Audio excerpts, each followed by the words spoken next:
জমিনের মালিক, কুল কায়নাতের মালিক, আমার অস্তিত্বের মালিক, আমার মাথার তালু থেকে পায়ের নখ পর্যন্ত ভেতর বাহির যার হাতে, যার ইচ্ছায় যার সিদ্ধান্তে আমার চোখের পলক পড়ে, আমার হাত নড়ে, পাও নড়ে, আমার হৃদয়ের স্পন্দন, হৃদস্পন্দন চলে, আমার নিঃশ্বাস আসা যাওয়া করে।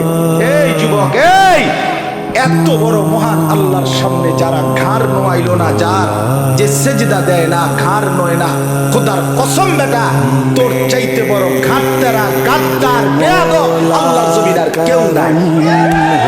करम मेरे मौला करम हो करम। আল্লাহ তাআলা বলছে, আমার বান্দারা, আমার দুনিয়ার শাস্তিকে ভয় করো। আমার দুনিয়ার শাস্তি একরকম, আমার আখিরাতের শাস্তি আরেক রকম। আমি দুনিয়ার শাস্তি যখন দেই, তখন মৌলা করম हो करम। নাফরমান, ফরমাবরদার, तुमसे फरियाद करते हैं हम, নেককারকে জান্নাত দেব, নাফরমানকে জাহান্নাম দেব, সেখানে আলাদা। तुमसे फरियाद करते हैं हम, मेरे मौला करम हो करम। मेरे मौला करम हो करम, मेरे मौला करम हो करम। चार जानिब है फैली वबा,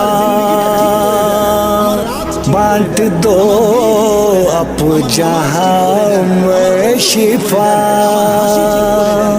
নবীজি বলে, सब নাফরমানের লাশ যখন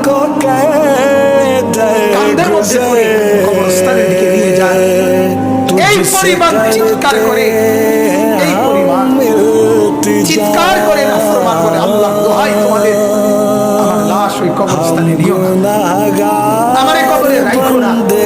আল্লাহ নবী সাল্লাল্লাহু আলাইহি ওয়াসাল্লাম বলে, মানুষ ব্যতীত আল্লাহর সব মাখলুক ওই চিৎকার শুনতে হে আলী, ওই চিৎকার শুনতে পায়।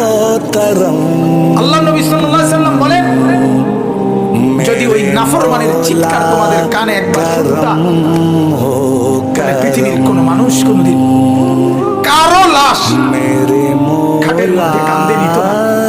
হাজার হাজার যুবক আজকে, হাজার হাজার মা বোন, হাজার হাজার মুসলমান, লক্ষ কোটি মুসলমান ফজরের নামাজের ওয়াক্তে যার যার ঘরে ঘুমায় থাকে, 1 বছর হইছে, বলতে পারবে না কোনোদিন ফজরের নামাজ পড়ছে কিনা।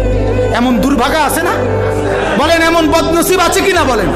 তো এই বদনসিবের কপালে কি কোনোদিন ফজরের সেজদা জুটবে না? তুমি কি কোনোদিন ভাববে না? তোমার কলিজায় কি কোনোদিনও আসবে না? কোনোদিনও না। এ কেমন পাষাণ?